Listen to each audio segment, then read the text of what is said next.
The following is a conversation between Matías De Stefano, referred to as me, and his higher self, referred to as I am. The date is March 15th, 2021, and the subject is the emotional aspect of the heart in the sign of Pisces. Me. Yesterday I was ready to let go, to give up. And when I did, suddenly everything changed.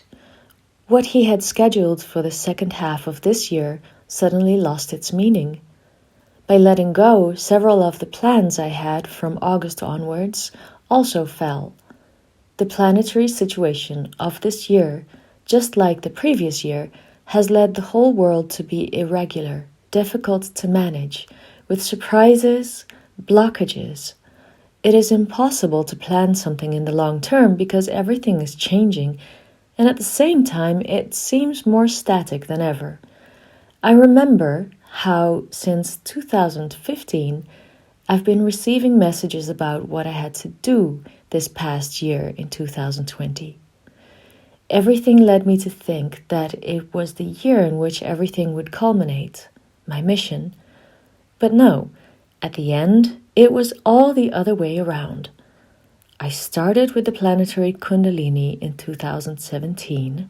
Now I finish with the Kundalini in 2021. I had to connect the 12 planetary nodes in 2018, and I ended up programming them for mid-2021. I had planned to do the alignments and connections in 2019, and it ended up being in 2020, all in an unexpected way. I remember when in November 2020 my guides told me the way to reactivate the world is by stopping it, and it will be done through a virus. I thought they were referring to symbolism, in which I should sow the information of the new time stored in a bacteriophage-shaped structure, placing them at the ends of the earth as a way of multiplying consciousness like a virus, protecting us from ethereal bacteria. But no, the message was literal. It would be a virus, and the virus would be the corona. My task was to activate the corona, as in the crown, and in the end, the idea was to bring awareness during the corona. Everything changed, and at the same time, it didn't. I am. What changed were your expectations about what should happen. What changed was your idea, your dream, intention, desire, but it did not change what should happen. It could have been better or worse. But at the end, it happened. And why did it happen? Because you fight for it to happen? Me. No. It happened because I stopped fighting for it to happen. I let go. I am. Exactly. Otherwise, you would never have done everything you have done.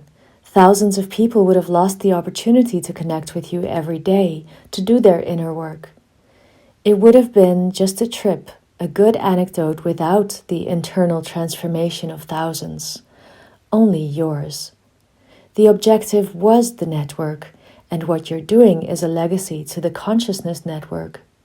The earth will always be here, and you will always be able to touch its points at the right time. You just have to let go of control. Me. That's what I'm trying. But it's not a one-day task. It's a matter of practice, of recognition. It's freeing yourself from expectations. In other words, for a long time I had the illusion that things would be one way, and they ended being another. We had agreed to do it one way, at least. That's what I understood. I am. Do you think there were contractual conditions? Me. Well, not specifically contract terms, but at least I thought we had it determined. I am. In the universe, it is difficult to determine something, because it is difficult to tell the eternal that it has a limit. For the universe, there are no such things as conditions. Me. So? I am. You already know. The universe is unconditional. Me. But we are conditioned. I am. Not exactly. What you are is programmed. And for this reason, sometimes you believe that the condition is part of the program to follow. Me. What is the difference between a condition and a program? I am. Programming comes from pro, meaning later, and gramma, meaning writing. Thus, a program is something written for later, like a genetic program or a television program. They are writings, records, data that have been joined in a coherence and specific order with the intention of having a result or showing it later. Genetic programs talk about how a person is the result of data accumulated after the experiences of her ancestors, which all manifest together in you as the final result. A television program would be the process of pre-production, production, and post-production of a material, uniting the parts to create a final material that will be broadcasted later. In this way, you understand that a programming is the action of recording and combining data with the intention of being interpreted later as a set. Instead, a condition is different, and you can understand it from two places. Let's go to the oldest concept, which is the one that interests us. Condition comes from the words con, meaning to join or group, and the Indo-European word dijk, which means to show, point, or indicate. This word, in Latin, evolved to dicere, which means to say. Words such as dictation, dictaminar, which means ruling in Spanish, and dictionary arise from there. The relationship between dijk and dicere is determined in the form of ancient communication, in which communication between individuals was not like today, a waste of words, but rather they were used to indicate something, to signal, to show, to announce. The act of speaking was a form of indication, more than leisure. In this sense, when two people referred to the same concept, to the same direction, and there was a consensus, an agreement between them to determine that what was indicated was accepted by more than one vision and point of view, then what was said, pointed to, became a set. From there arises the term condicere, that is to say, to condition. Me. So a condition is more of a mutual agreement. I am. A program is something inherited, something that can only be written over time, and from whose planning you can only get one result. You cannot debate it, just as you cannot choose the color of your eyes or your height, since they are determined by your evolution and depend on circumstances that transcend your person.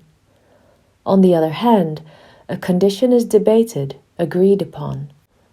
Me. And why do we say that we are conditioned by certain things in life? I am. You are referring to the mandates. A mandate such as you have to study law because your father was a lawyer and your grandfather was a lawyer, etc., is a family mandate, something established unidirectionally.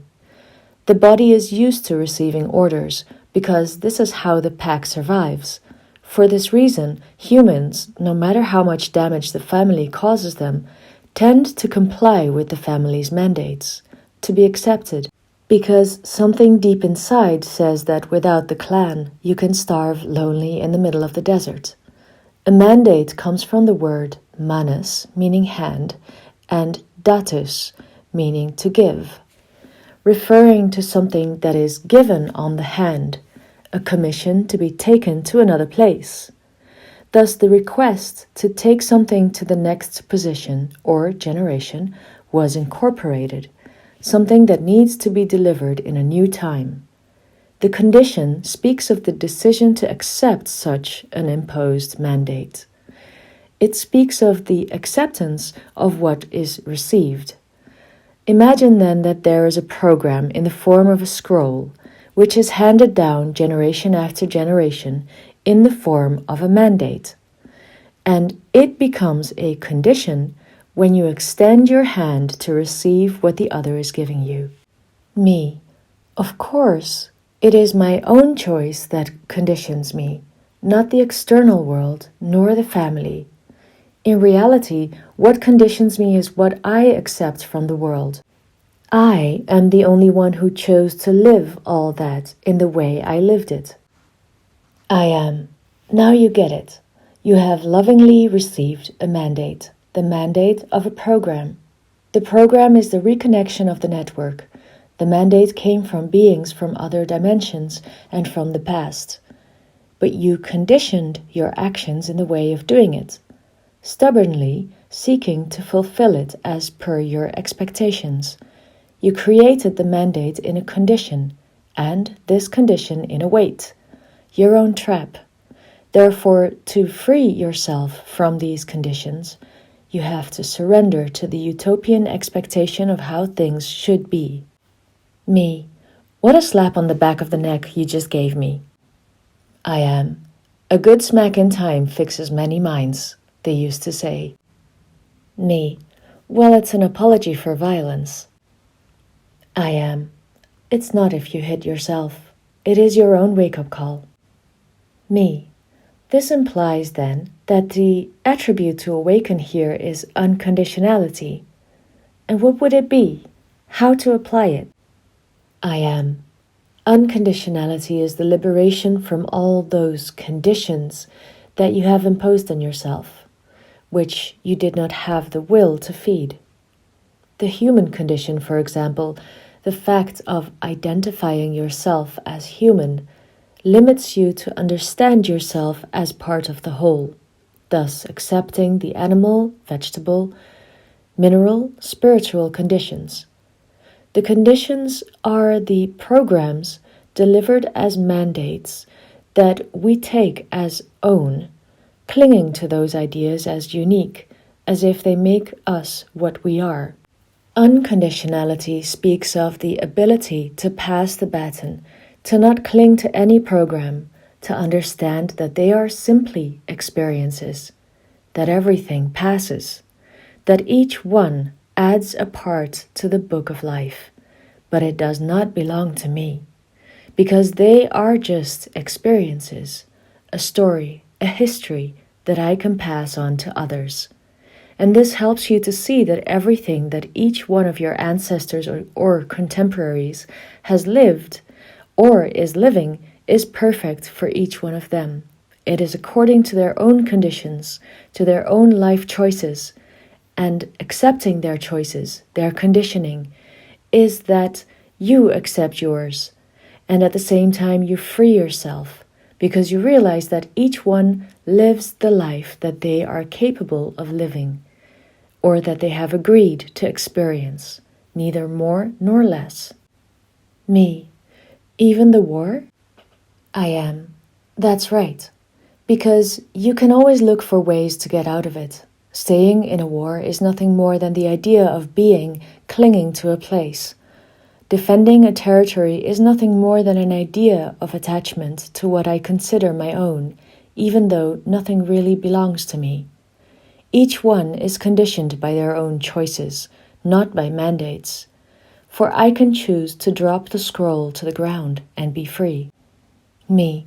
And why don't we do it? I am. Out of fear. Fear of banishment, of being kicked out of the clan, of denial, of failure, of death and loneliness, fear of transformation. When you become unconditional, you understand that the life of each being is built based on their own choices, and that your own life is the condition of your beliefs, feelings, and actions. Only yours, no one else's. There is always another way, even if we don't know it. There is always another way, even if we cling to the one we have always seen. There are no more conditions than those that we point out, than those that we agree to accept.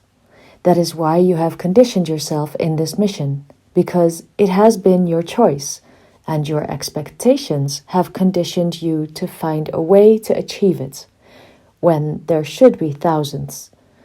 Therefore, when you let go, you surrendered these rigid conditions that you have chosen, Guided by your projected mind, Capricornian, you were able to flow and things began to work. Everything happened, and you are fulfilling your purpose like you never would have thought before. Me. It's true. It's perfect. The virus, the quarantine, being in Egypt, the daily meditations, the network connected every day, the pyramid, all this that is going perfectly, expanding even more, would not have been possible. I am.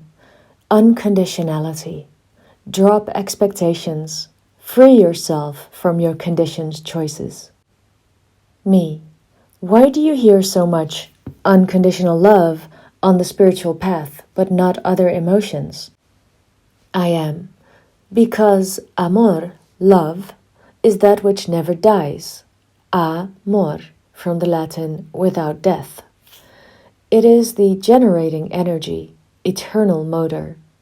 Love, or leib, from the Indo-European sexual desire.